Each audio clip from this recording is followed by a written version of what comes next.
yung ano about pala sa ano sa liham. Ayan.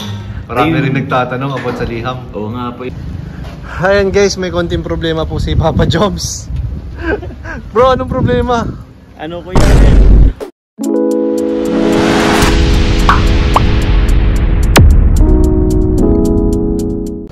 Good morning po sa mga supporters and viewers po ni Kuya Nel Vlogs. Ayan. Yan ang vlog natin ngayon, simple lang ng mga tanong. Kasi maraming nagtatanong at kung totoo daw na hatid sundo mo na daw si Carla. Opo. Legit ba yun? Oo. Kagabi, sinundo namin siya, kasama ko si Lolo. Tapos kanina naman, since tawag niyan, wala kasing tawag doon kanina kasi nagpanaga sila. Oo. So, kailangan niya na din ano ko lang din doon daan. So, timing din naman. So, hinatid ko na rin siya sa SM. Ayun. So, ngayong nag-OJT si Carla, ano i-expect ng ng mga viewers nyo? Na lagi ka na bang lagi mo na ba siyang masusundo at isundo, ganyan? Possible kasi kuya nila hindi ko rin tampay ng SM. Yeah. Pag nagpapalipas oras. So baka rin po. Since ando naman tayo, baka main din natin si Carla. Kasi sayang din naman yung pamasahe Kaya siguro pati doon siya doon siya nag-OJT kasi favorite mo ring tambayan. Ay, gano'n. Parang lagi mo siya napupunta. Pwede rin, no? Pwede rin. Pero ewan ko baka yun talaga yung nila, OJT. Tsaka yung about pala sa sa liham. Ayan. Marami rin nagtatanong about sa liham. Oo nga po, yung malapit na mga kalingap. Ang dami yung nagtatanong sa akin kung kailan ko na daw ba pupunta yung Liham Cafe. Ano yung letter. So, di ko po alam. Siguro after after ng birthday ko. Ay, after ng birthday. Opo. Birthday ko natin. Birthday ko mismo? Ay, pwede rin naman pa. April 11 ako, bro. Oo, lapit na. Speaking of birthday, bro. Opo. Anong plan sa birthday mo? Saan ka mag-celebrate? Siyempre kasama po kayo. Ano po ang mga K-Boys and Angels? Dito na lang. Invite ko pang K-Boys and Angels, mga kalingap partners, sila Kuya Bal, kung makasama. So, doon ulit sa kasi Taiwonia. Ayun, pwede. Overnight? Overnight ba yan? Overnight po siya. I-celebrate po siya ng 12 to 13. Friday ng gabi hanggang umaga po ng Saturday. Ayun. Kasi weekends naman na, so baka halos karamihan po wala nang pasok kinabukasan, parang gano'n. So yung mismong araw ng birthday mo, nakauwi ka niyan? Mismong araw ng birthday ko, baka dito rin ako sa Daet. Dito ka rin? Opo. Siguro lang din, kain lang din siguro. Kasama siguro kayo. Siguro Kami lang? Siyempre kasama si Ayaw pong banggit eh. Grabe. Kasama si David. Kasama si David? Hindi pala si Carla. Hindi si Carla po. Si Carla po. Tsaka nag-live pala yun kagabi si David. Narinig ng marami, hindi ka na tinawag na kuya. Oy, kaya nakita ko rin yun. Nag-good night siya sa'yo. Oo, good night. Parang Jomar nga daw. Wala nang kuya. So. Di ba, ang tagal mo rin sinasabi sa kanya yun? Oo. Ka nang ikuya, di ba? Kaya nga eh. So, masarap siya pakinggan. Mas masarap pakinggan. Kasi, mas kayo, no? Di ba? Mas sweet.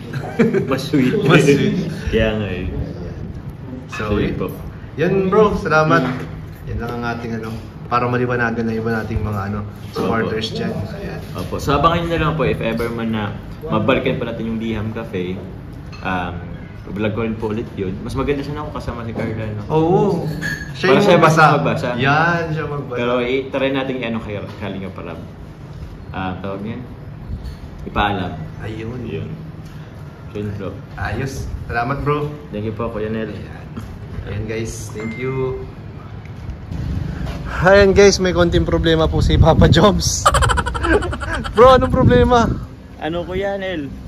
Tawag niyan, hindi ko alam kung alin ang may problema. Ito po bang remote or yung receptor ba yun nasa sasakyan? Dahil hindi siya dapat ma-unlock. Dapat na tit-tit. Mag-unlock. Dapat mag-unlock siya. Hindi niya gumagana. So, pwede naman ko siya ano po, Kuya Nel, gamitin ito para mabuksan. Oo. Ang problema, mag-alarm siya. Mag-aalarm, so maingay yan. Maingay to, scandal to dito sa SM parking. So ang problema, paano mo mapatigil naman yung Yung pag-ingay niya? pag-alarm, pag-ingay niya. Kasi, Naku, actually mahirap tumawag ako kay Ian. Ang sabi niya, yun nga daw, ano ko daw to dun sa, kung saan sinususian, Oo. ididikit dun sa bakal, Oo. tapos sabay unlock. Kaso, di ba, Kaso, na ano mo na yan, napalagyan mo na ng battery yan. oo, Charge napaglagay na ko siya. ng battery, so may charge to. What if hindi gumana yung yun? Parang nag-scandal ka dito ng ano. Hindi ako dito kasi mag-alarm to, mag-iingay itong sasakyan to. Naku, mahirap ang problema mo bro. Oo, kailangan natin ng mekaniko. Ay, yung tama ba? Mekaniko. Si Pastor ER. Si Pastor ER. Alamin ni Pastor. Pero alam ko talaga ganun ang ginawa niya dyan sa sasakyan mo Opo. dati. Sige. Parang ayaw din Nalubat eh. ba yun yung, niya? Yung remote? Hindi naman. Parang yung remote. Parang yung Yung remote. remote ang lowbat. Kaso itong bagong charge, ay, bagong battery nito eh. Kasi Naku. ang lang po. Wala talaga oh. Ayaw gumana. Oo, usually dito yan, yung nadidetect yan dito. Kasi wala talaga. Baka mismong lowbat. Itong battery. Battery ng sasakyan. Yung sasakyan, hindi ko rin alam kasi ano malulubat niya. Kasi okay naman yung Actually, hindi ko alam po yun. Wala na. Bira. Oo. Nag-ipon lang ako ng lakas ng Lakas sa loob. Para open to. Pag ginamit mo siya, mag-aalarm pa rin yan pag umandar ka na? Hindi kuya, pag di ba nag-alarm to? Oo. So, kahit i-on mo yung engine, hindi siya mag-on. Hindi siya andar. Yung engine. Yung engine. Ah. Oo. Parang may ganun siyang ganun. So, yun. Basta nag-alarm siya, hindi andar yung engine. Basta ganun siya, hindi andar yung engine. So, Hindi siya mag-on. parang yun ang yata kasi yung magiging matcha-charge niya yung engine siguro. Hindi ko alam. Di ba? Natry ko na kasi ito dati. As mo kaya si Pastor ER? Si Pas ER, sige tawagan. Tawagan mo bro. Kasi ulupat na nga rin ako sa mutira. Si David andyan. Oo. Ako kasi guys, palis na rin ako. Sayang di ako pwedeng magtagal. Oo, at nag-intay At rin may Ate Ibe. susunduin po tayo. Andito naman si David. Ayan. Oo. So, tawagan mo bro si Pastor. Sige. Kasi alam niya yan eh. Si ano. Ayan. Sana magkaroon ka na ng bagong sasakyan bro. Para di ka na nahirapan ng ganyan.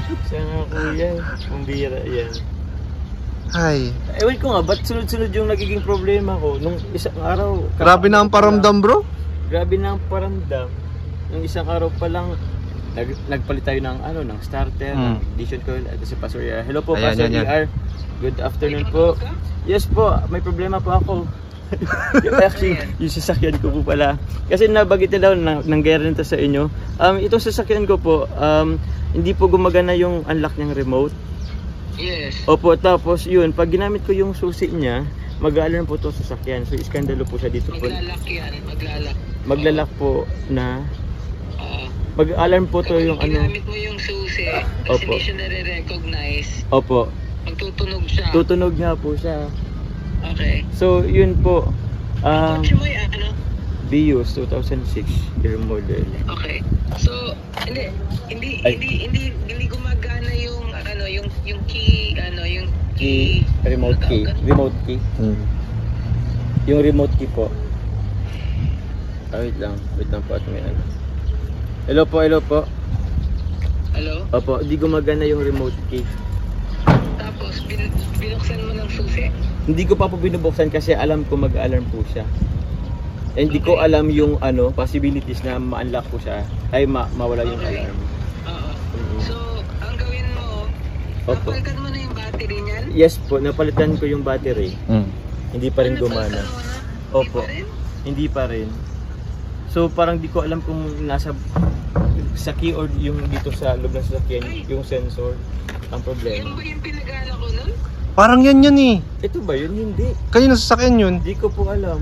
Wala namang iba eh. Yung sasakyan yun, yung pinagana ko. Parang ito yung Pastor ER eh. Oh? Parang wala akong natatandaan.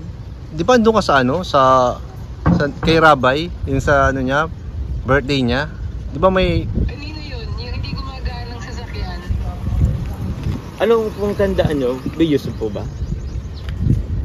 Hindi gumagana, tapos biglang inawa ko, inilapit dapat siya Ito yun, bro. dun sa ilalim ng ano. Parang ito yun. Sa susi ng ano, ay sa nagsususian po sa May engine. bakal yan eh. Bakal to bakal mo dapat. Yung bakal to bakal, iwan na naman. Ang bakal lang po dito yung ano na, keychain. Oo, parang nasa may keychain siya na parang malapad na bakal. Yan na yan. Keychain Yan na yan. po. Yan na Pero yan. hindi naman siya totally connected sa ano. Parang conductor kasi yung metal na yan. Conductor din siya. Oo.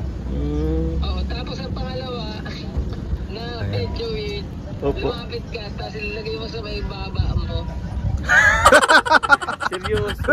May conductor ba ng energy? So, ayun po guys. Turuan naman na ni, ni Pastor si Kuya Jomar. Naku, gano'n po Ayan. ba ka 100% na mawawala yung alarm?